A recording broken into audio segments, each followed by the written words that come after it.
औज़ुबिल्लाहिमिनश्शैतानिर्रजीम बिस्मिल्लाहिर्रहमानिर्रहीम। शुरू करता हूँ अल्लाह ताला के बबरकत नाम से जो बड़ा मेहरबान और नहायत रहम करने वाला है। अस्सलामु अलैकुम वरहमतुल्लाहि वबरकातुहू।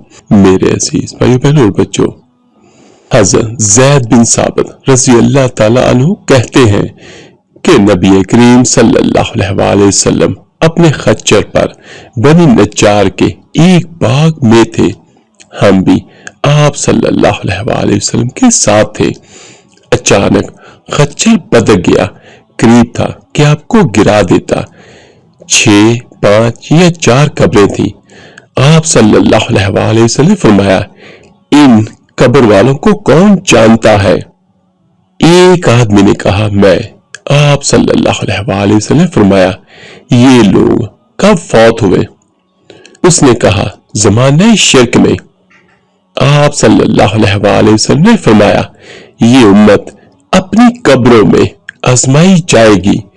अगर मुझे इस बात का खदशा ना होता कि तुम अपने मुर्दे दफन ना करोगे, तो मैं अल्लाह ताला से दुआ करता कि तुम्हें भी वो अज़ाब कब्र सुनाए जो मैं सुन रहा हूं।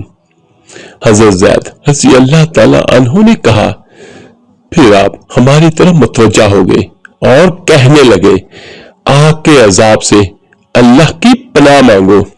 सहाबा कहने लगे, हम आग के अजाब से अल्लाह ताला की पनाह में आते हैं। आप सल्लल्लाहु अलैहि वसल्लम फरमाया, कब्र के अजाब से अल्लाह की पनाह मांगो। तो सहाबा किराम ने कहा, हम कब्र के अजाब से अल्लाह की पनाह में आते हैं। आप सल्लल्लाहु अलैहि वसल्लम ने फरमाया, ज़ाहिरी और बातिनी फितनों से अल्लाह की पनाह मांगो। सहाबा ने कहा, हम ज़ाहिरी और बातिनी फितनों से अल्लाह की पनाह में आते हैं। आप सल्लल्लाहु अलैहि वसल्लम ने फरमाया, दज्जाल के फितने से अल्लाह की पनाह मांगो।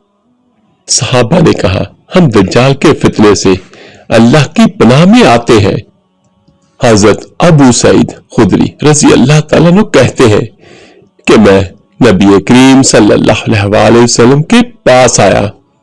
आप सल्लल्लाहु अलैहि वसल्लम बुखार में तप रहे थे। मैंने अपना हाथ आप पर रखा तो लहाफ के ऊपर से बुखार की हरारत महसूस की। तो मैंने कहा, अल्लाह के रसूल सल्लल्लाहु अलैहि वसल्लम, ये कितना शदीद है। आप सल्लल्लाहु अलैहि वसल्लम ने फरमाया, हमें तकलीफ भी दुगनी दी जाती है और अजर भी दुगना दिया जाता है। मैंने कहा, अल्लाह के रसूल सल्लल्लाहु अलैहि वसल्लम, लोगों में सबसे ज्यादा आजमाइशें किस पर आती हैं? आप सल्लल्लाहु अलैहि वसल्लम ने फरमाया, अंबिया अलैहिस्सलाम पर, फिर नेक लोगों पर।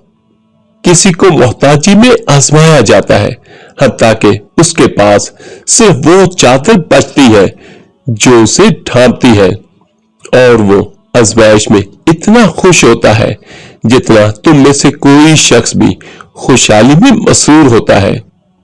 और आखिर में दुआ है, अल्लाह पाक आपको और मुझे हम सबको इन अहादीस पर अमल करने की तौफीक अता फरमाए। इस वीडियो को लाइक और शेयर जरूर कीजिएगा, सदका जारिया समझकर। अल्लाह पाक आप सबका हामी और नासिर हो। अल्लाह हाफिज।